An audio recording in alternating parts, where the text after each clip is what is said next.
Honda's bombshell was a huge blow to F1 and puts Max Verstappen's future at the team in question. You can now watch full 24-minute episodes of The Inside Line at our new home on unbeaten.com.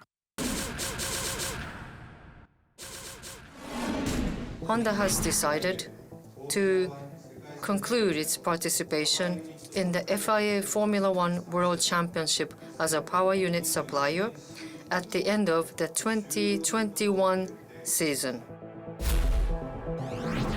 Honda's bombshell announcement that it will leave F1 at the end of next season sent shockwaves throughout the sport late last week, let alone at Red Bull, with both of its teams now scrambling for a competitive power unit partner into the category's all-important new era. The shock news blindsided all but Red Bull, which had known at least since August before the decision in September, with Honda's exit based on its need to focus on becoming carbon neutral by 2050, as the automotive sector undergoes a once-in-a-century transformation. For realization of carbon neutrality in the future, Honda will make a major change in the course and concentrate our corporate resources on R&D of new power units and energy technologies. Team principal Christian Horner said Honda's difficult decision presented obvious challenges, with Red Bull now assessing its options, which could include a third-party specialist purchasing Honda's British engine base and rebadging its power unit, past supplier Ferrari, F1 class leader Mercedes, and Renault, which must supply if asked. Renault last powered Red Bull in 2018 and then Toro Rosso in 2017, but the partnership ended in acrimony, with Cyril Abiteboul stating the French marque is ready to reunite, but didn't think it would be their plan A. No new power unit manufacturers are expected to step into the fray, with F1 planning a new engine formula from 2026. Staying with Honda, which has thrown Top Gun Max Verstappen's future at Red Bull into question, the withdrawal of works power at the end of 2021 potentially opening up exit clauses in his contract. Verstappen is confirmed at the squad until the end of 2023, with Red Bull the closest rival to Mercedes, able to win on occasion, as the Dutchman did at the 70th anniversary Grand Prix. But Honda's exit may indeed open the door for a super team at Mercedes from 2022, should Red Bull be unable to persuade Verstappen to remain. This will unquestionably impact on Max Verstappen's freedom to look around sooner or later, I would have thought, if there is no works motor, said Sky Sports F1 commentator Martin Brundle. Staying with Red Bull, whose latest accounts show its spend dropped in 2019 by £2.3 million to $237.3 million, equivalent to $305.5 million, meaning that it's still got a long way to go in meeting F1's incoming $145 million cost cap. The squad's overall income marginally rose from $245.1 million to $245.4 million, with a profit for the financial year declared of £618,000, a drop of $305,000 from 2018. But change is expected, with the squad needing to fit within the cost cap and Red Bull needing a new power unit supplier from 2022. Daniel Ricciardo has admitted that top teams Mercedes and Red Bull will need to have a bad day for him to snatch that maiden podium for Renault. Ricciardo will leave the French marque at the end of 2020, the Australian bound for rival McLaren, but wants to deliver Renault's first podium since Malaysia 2011, which was its 100th in F1, ensuring that team boss Cyril Abiteboul delivers on their pre-season bet and gets a tattoo of the Honey Badger's choosing.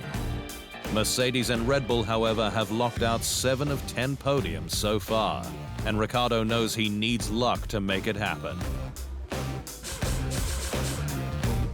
You need a bit of a reliability issue or a lap 1 debacle or something, he said. Reliability would be a little nicer. I don't wish a crash on anyone. So if one of them wants to have an issue when I'm running fourth at any point, that's cool, I'll take it. Ricciardo's best result for Renault across his two-season stint so far has been fourth, which he's achieved 3 times in 2020. Antonio Giovinazzi is keeping the faith with retaining his Alfa Romeo seat into 2021, despite swirling rumors that he's set to be replaced by top F2 racer Mick Schumacher. Giovinazzi has been a strong challenger to his world champion teammate Kimi Raikkonen, going 5-5 in qualifying. And while he's been outraced 2-5 when they could be compared, they each have 2 points.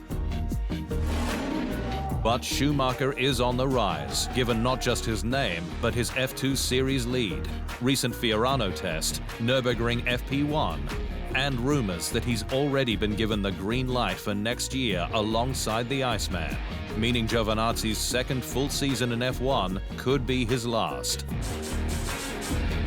I'm happy with what I did so far, he said. Still no news from my side. I just need to keep pushing hard and see what happens. Ambitious plans for 100,000 spectators at next month's Turkish Grand Prix have been scrapped, with rising COVID-19 cases forcing the Istanbul event to now be held behind closed doors.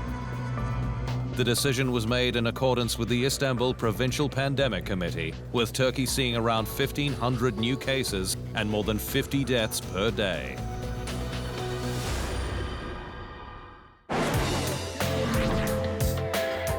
Veteran racer Rubens Barrichello has backed his former squad Ferrari to eventually return to the top, stating to the Australian Grand Prix podcast In the Fast Lane, its focus is no doubt already on 2021. The Scuderia's 2020 car, the SF1000, has been hobbled by FIA technical directives relating to its power unit, after its predecessor was investigated by the governing body, the findings of which have since been locked in a secret agreement, leaving its legality unclear. In reality, I think we don't know what really happens from last year, why the cars are much slower in the straight line, and I don't think we will know. But one thing for sure, knowing Ferrari, they are doing the best they can to improve a little bit of this car this year, but they are ready on next year's. Barrichello, whose record of 322 F1 starts will be broken this weekend in Germany by Alfa Romeo's Kimi Raikkonen, was a part of Ferrari's dream team that won 6 straight constructors' titles and secured 9 of his 11 wins with the prancing horse. When now team boss Mattia Binotto was part of his inner circle. It's a good bunch of guys. You know, Binotto, for example, he was my engine engineer, and he was on the top of his game when I was there, so I know him. He is through a very difficult period in terms of pressure, but he's a great guy.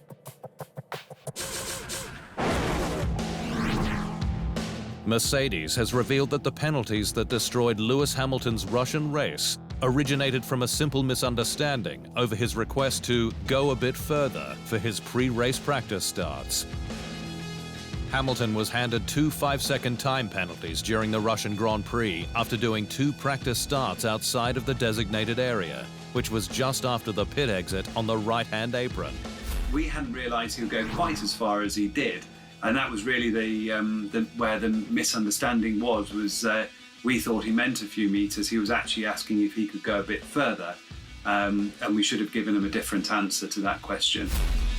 Hamilton, who pitted on lap 16 for hards and to take his penalty, dropped to 14th on exit, but recovered to 3rd, and the 2 penalty points handed to the world champion were rescinded in the race's aftermath, given the team's go-ahead on the pre-race start location. This was about trying to get the car off the rubber, where everyone's been practicing starts all weekend. That's often grippier than the grid itself, so it's not the perfect location to do it. And from an engineering point of view, we often ask the drivers to move a bit further down.